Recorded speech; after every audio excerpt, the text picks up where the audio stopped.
Je m'appelle Elliot Verdier, je vis à Paris où j'ai grandi. Je suis photographe documentaire. Quand je suis à Paris, je travaille pour la presse principalement. Je travaille pour le New York Times et le M Magazine en portrait. Et à côté de ça, parallèlement, je mène des projets documentaires au long cours, généralement dans des régions qu'on ne connaît pas beaucoup et sur des thématiques relatives à la mémoire, à la transmission et au déterminisme aussi. En 2021, j'ai sorti un projet que j'ai mené pendant 2 ans au Liberia. C'était un projet sur la guerre civile qui s'est terminée en 2003 et surtout ses conséquences et le traumatisme qui réside encore beaucoup là-bas. Sur 2 ans, j'ai fait 3 voyages. Et le premier voyage, c'était vraiment sans faire d'images. C'était pour essayer de me défaire justement des images plutôt préconstruites que j'avais du pays.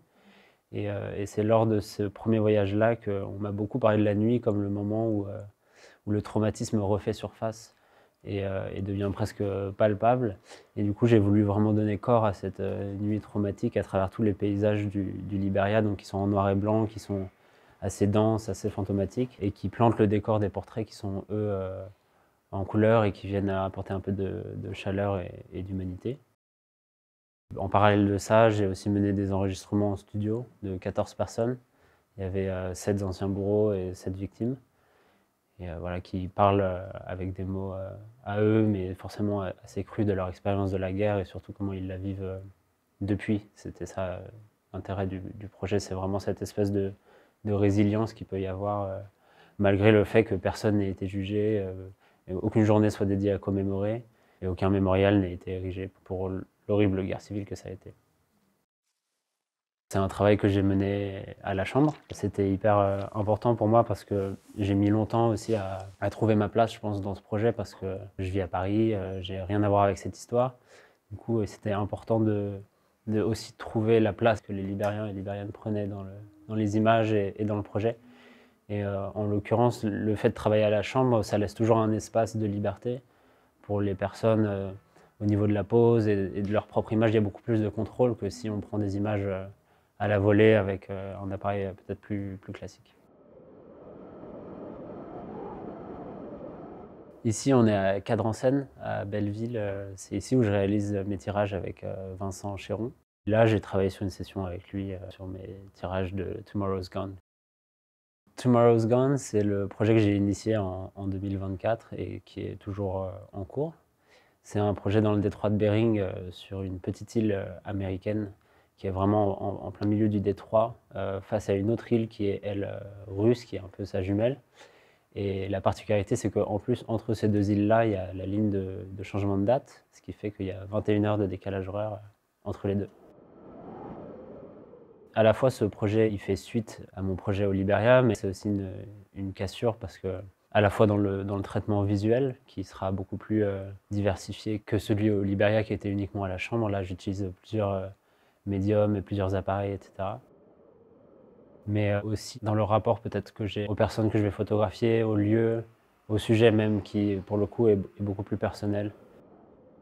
Ce travail, il va avoir des dimensions assez différentes, plusieurs couches narratives qui vont s'entremêler et essayer de donner presque une fresque de cet endroit qui est assez unique et presque mystique. Ce rocher qui est vraiment au milieu de nulle part, qui est habité par 70 habitants, il rassemble un peu tous les enjeux majeurs de notre époque. Évidemment des questions géopolitiques et stratégiques qui sont dues au fait que la Russie est voisine, mais aussi à l'Arctique, qui à mon avis va être une question du XXIe siècle très très importante. Il y a des questions environnementales évidemment, parce que la communauté est touchée de plein fouet par tout le réchauffement climatique. Et il y a des questions postcoloniales, parce que c'est une communauté d'Inuits, mais qui a été complètement acculturée par les Américains. En parallèle de ça, il y a une dimension plus abstraite, parce que c'est un lieu où on perd, à mon avis, toute la notion d'espace et même du temps, puisqu'il y a cette ligne de changement de date et le fait qu'on puisse voir cette île juste en face, qui est un lendemain, mais un lendemain inaccessible. La photo de l'os sur le carton Amazon, c'est un os d'ours polaire que j'ai photographié à la chambre chez quelqu'un. Les ours polaires, il y en a parfois qui viennent s'incruster un peu sur l'île. et donc qui sont chassés et qui sont même, on va dire, des chances ou une aubaine pour le village parce qu'ils l'utilisent ensuite évidemment pour sa viande, mais jusqu'à l'os qui va être sculpté, la peau qui est séchée, etc. Cette image, elle est assez importante dans la série parce qu'elle montre bien cette espèce de contraste qu'il peut y avoir entre le côté vraiment sauvage de l'île, très, très cru, sensation de matière, des éléments un peu qui se déchaînent, et ce carton Amazon qui est vraiment une empreinte des bruits du monde, comme ça, qui nous parviennent jusque sur ce territoire isolé. Ce titre, Tomorrow's Gone, fait aussi référence d'un point de vue plus personnel à ce rêve de gosse que j'avais de devenir photojournaliste. C'est arrivé vraiment très, très tôt dans ma vie. Et, et le fait de m'y être confronté et de l'avoir réalisé finalement, voilà, j'avais cette espèce d'image vraiment idéalisée d'un photographe solitaire, explorateur, et finalement le vivre et de s'y confronter. Forcément, cette image-là évolue.